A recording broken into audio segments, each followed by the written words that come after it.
bonjour tout le monde.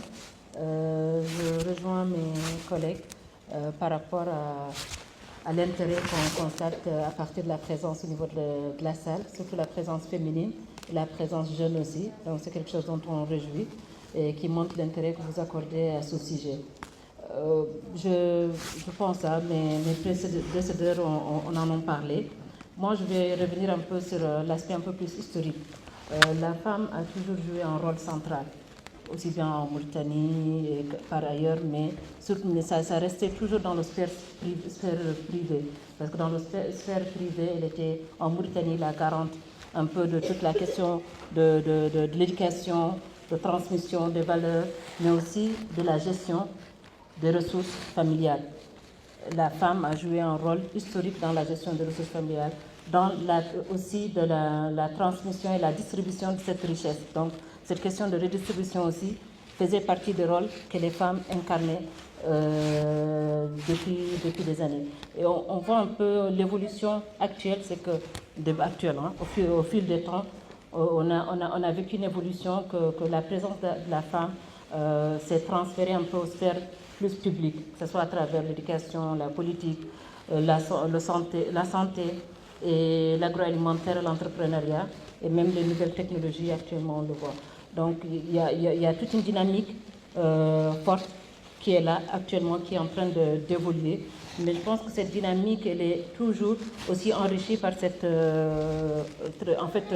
comme je disais, par cet héritage aussi qu'on portait. Ce qui fait que la présence de la femme dans le secteur entrepreneurial non seulement permettrait de dynamiser ce levier de changement économique et de développement économique et social, mais favorise aussi que ce changement soit plus inclusif et plus redistributif.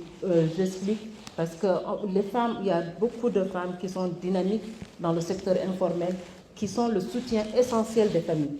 C'est elles, à travers l'activité qu'elles sont en train de mener et tout ça, qui contribuent à l'éducation de leurs enfants, qui financent l'éducation de leurs enfants, qui améliorent le bien-être de la famille, qui financent aussi même la santé de la famille. Donc c'est un instrument, si on le développe, favorise aussi l'accélération de l'atteinte même des objectifs de développement dont on parle. Parce que là, elle joue un rôle moteur. Je pense que c'est très intéressant qu'on puisse focaliser l'effort autour de ça pour permettre d'améliorer la situation économique et sociale, mais aussi de favoriser l'atteinte des objectifs dont on est en train de chercher. Voilà. La femme, ici en Mauritanie, elle analyse beaucoup. Il y a cette peur un peu de confronter le monde entrepreneurial. C'est un monde en général dominé par les hommes et tout ça. Donc il y a cette crainte. Elles préfèrent rester souvent dans leur milieu où elles sont un peu plus à l'aise. Donc, comme il disait, dans le commerce, dans le petit commerce, dans le secteur informel. Donc, ce qui fait que, une grande partie de cette contribution, elle n'est pas évoluer, ça crée des limites, parce que le fait d'évoluer dans le secteur informel, ça limite l'accès à l'environnement, à l'écosystème qui est en train d'évoluer, qui donne beaucoup d'opportunités au développement de l'entrepreneuriat des femmes en termes de formation, en termes d'accompagnement, donc ce qui fait qu'il y a un pan important des femmes actives dans l'entrepreneuriat qui n'en profitent pas.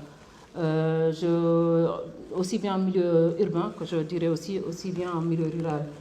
C'est très important qu'on puisse renforcer cette confiance en soi, développer l'audace et cette culture entrepreneuriale. Un autre, pour moi, élément important dont aussi a parlé Khadjatou, c'est il y a une multitude d'initiatives. L'écosystème est en foisonnement, je dirais, ici en Mauritanie, pour accompagner l'entrepreneuriat féminin, pour le développer, tout ça. Mais chacun vient avec son programme et intervient avec son programme. Il n'y a pas cette synergie et cette complémentarité entre les différents acteurs.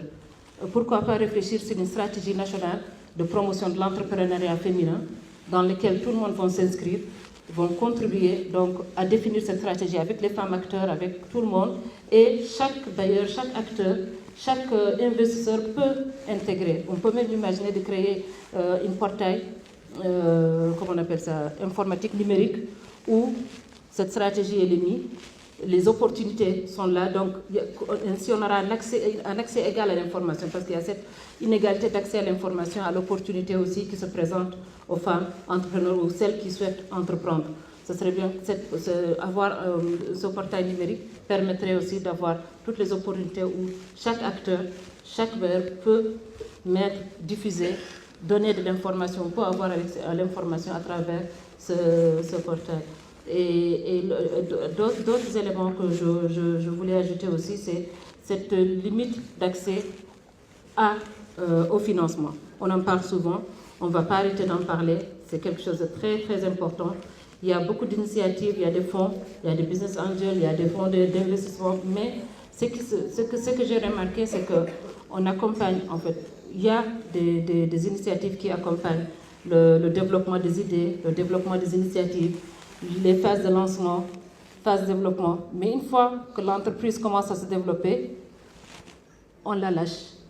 On ne l'amène pas jusqu'à la transmettre un peu au stade de banquiers ou des investisseurs un peu plus. Donc l'accélération, on a cette phase d'accélération, elle manque un peu ici au niveau de la Mauritanie.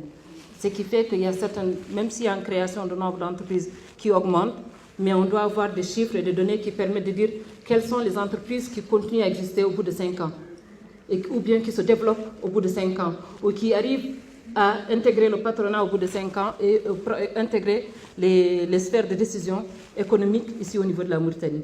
Je pense que ça, c'est des éléments qui sont très importants sur lesquels on doit travailler parce que non seulement développer l'entrepreneuriat, mais il faut l'aider à exister, continuer à exister et s'accélérer et développer.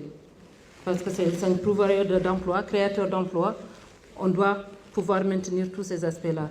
L'autre élément que je voulais ajouter aussi, même si je suis tout à fait d'accord sur le besoin de formation, besoin de renforcement de capacité, parce qu'on doit maîtriser son outil et l'action, en fait, l'activité qu'on mène. Mais même si on est des superwomen, on n'est pas des superwomen à faire tout. L'entrepreneur doit savoir aussi qu'il est employeur. Donc il peut aussi se baser sur des ressources humaines qualifiées. Et ça, c'est un élément très important qu'on doit intégrer à chaque fois, qu'on commence à grandir, qu'on commence à vouloir être professionnel, à même exporter. Parfois, ayons cette capacité aussi d'intégrer des ressources humaines qui complètent les compétences dont on n'a pas. Avoir une comptabilité, ça peut être des ressources humaines internes, mais ça peut être aussi des sociétés de prestation de services qui peuvent aussi appuyer, accompagner, comme aussi des incubateurs, des accélérateurs. Je pense pour moi, c'est aussi un autre élément, c'est renforcer aussi cette utilisation de l'outil numérique. Je pense que l'utilisation de l'outil numérique et les nouvelles technologies aident beaucoup au développement des entreprises et de l'entrepreneuriat féminin.